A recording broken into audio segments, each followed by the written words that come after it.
So we've got a bunch of prerequisites installed. Let's begin really with the first, collection part of what we want to do. So let's talk about Windows event logs, right? It's a pretty core part of looking at a new box or during an incident. And there's really two big ways that you may want to leverage those. So I'm going to create a rule. So again, most of the things that we do kind of are designed to really operate at scale. So it's not so much like, hey, you one host do that and then like copy paste 100 times. But we'll define a rule and we're going to say, okay, I want Windows, all my Windows hosts. I don't want to restrict by tag. We can tag at runtime, manually, automatically, sensors. We're kind of going to ignore that for now. It will have a retention of 7 days.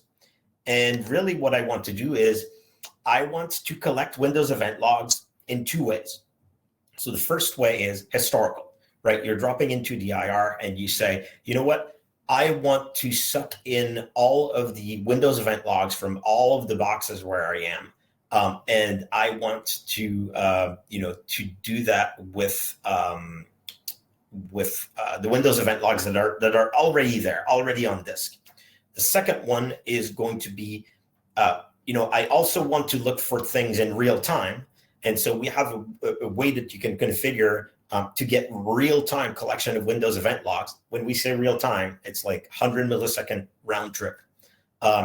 Combined with our DNR rules means that you can really get, wire speed detection on based on Windows event logs that come in.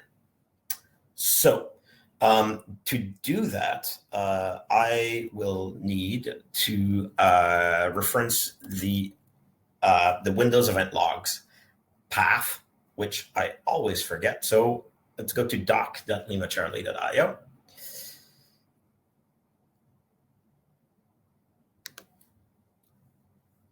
And then I will look for EVTX. Is it not liking that? Windows event log.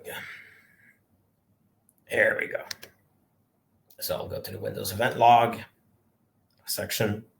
And here we talk about artifact collection. So artifacts in LimaCharlie are things that are generated outside of the LimaCharlie sensor.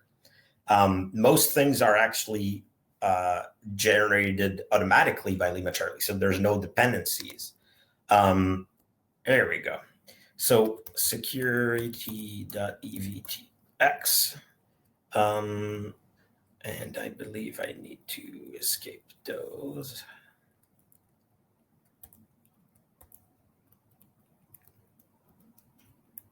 I want to also get system.evtx, and I will do a quick checkup on that.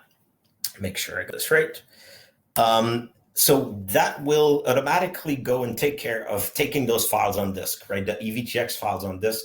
As they change over time, on Windows, it's a little bit more awkward because it's a ring buffer, so they can change over time. So in practice, it's going to happen like every several hours. We're going to go and look for change. Linux is a bit more efficient because we can look for rolled over files. So the next thing is we want to get live notification. So instead of giving a file path, I will simply say security and then star and then Windows event logs system star. So that hooks directly into the Windows APIs that provide kind of live notifications of those events.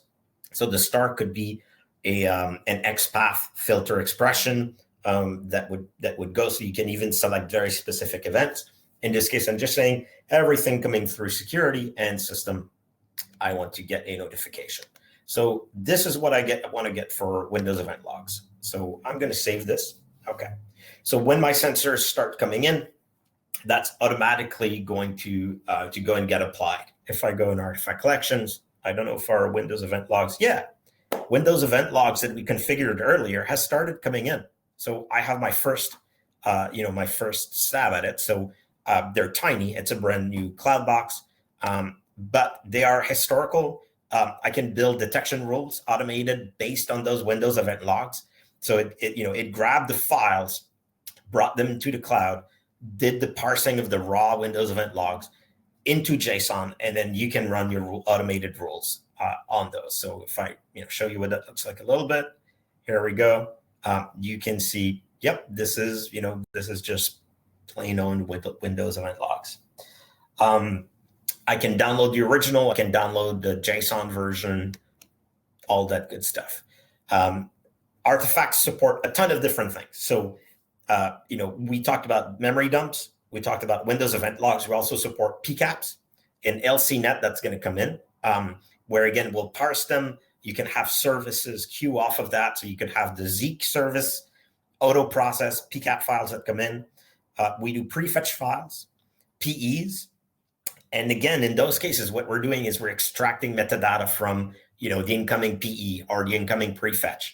And that metadata is available for automated rules, detection rules that you can create. And there's one last one I wanted to mention. And so Zeek logs are understood. You can have syslogs, like plain, line-based syslogs where you run regular expressions on those if you'd like. A ton of different file formats. Windows OLE documents where we'll extract some metadata about scripts that are embedded. If you have other things that you'd like, let us know. We're always super excited to add them because they tend to be pretty easy to add. So much power, doing NIR and just being able to go and say, collect all these things. And, that that collection is starting, it's going in real time to the cloud. So you don't have to stand up infra, deal with like talking to salespeople to do anything. It comes in, your detections run over it.